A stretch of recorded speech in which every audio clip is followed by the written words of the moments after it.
La grande originalité de cet enseignant mystique, de ce prêtre, c'est que sa spiritualité repose sur une expérience de Dieu.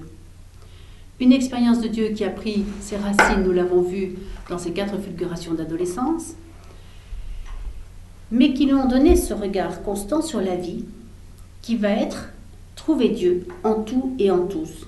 Et là, il se met dans les pas de la Vierge Marie qu'il vénère. Il a un culte marial très profond. Zindel va pouvoir nous faire partager son expérience de Dieu parce que Dieu se vit. Vivre Dieu, dit-il.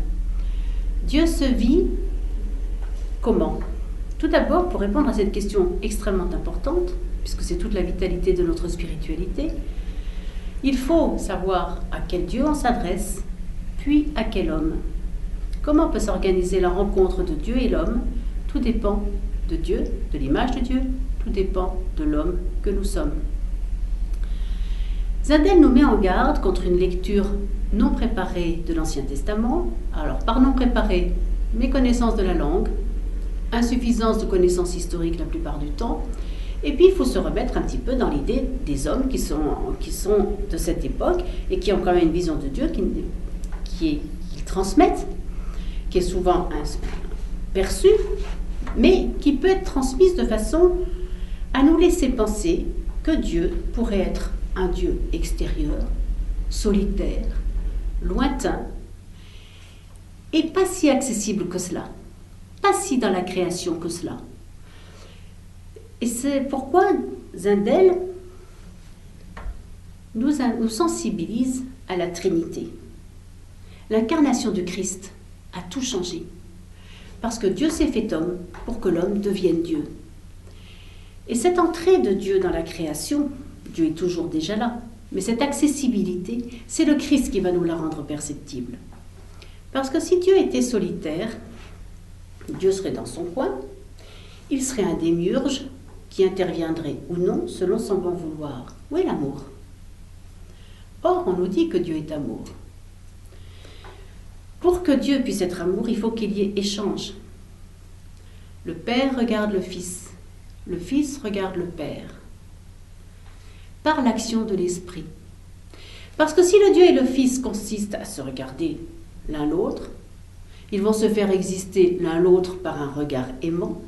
On est toujours dans un Dieu solitaire, on est toujours dans un Dieu narcissique qui existe par le regard de l'autre et que l'autre doit faire regarder pour le faire exister.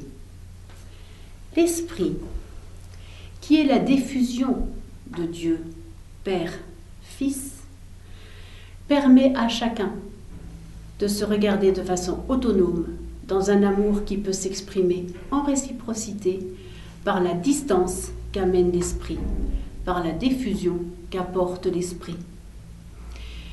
Ce double regard devient un triple regard. Dieu, Fils, Père, Esprit.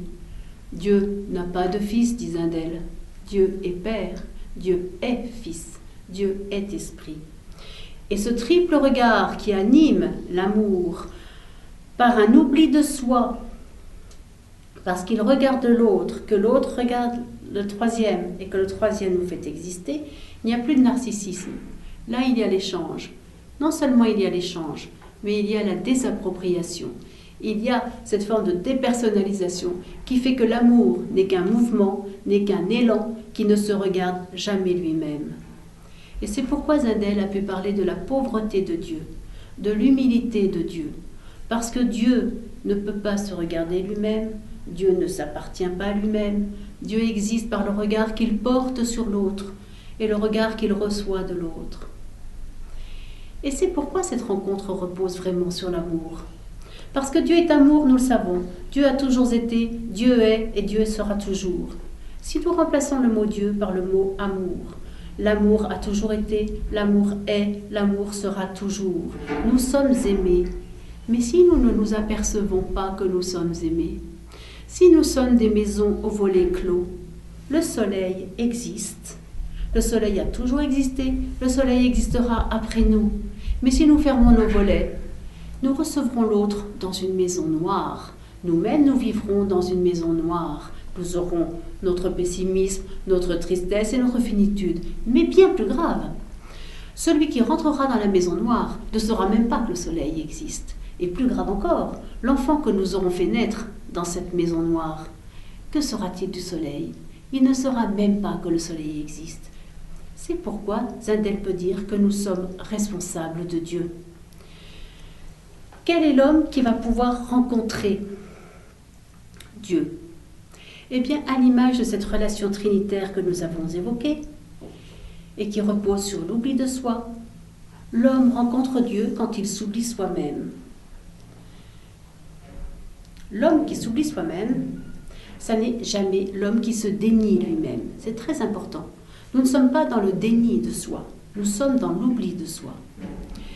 L'oubli de soi, c'est quand on est pris par quelque chose qui nous ravit à nous-mêmes. La contemplation, la méditation, la lecture, l'émerveillement, l'élan généreux qui nous emmène vers l'autre. Dans toutes ces démarches, nous ne nous regardons pas nous-mêmes.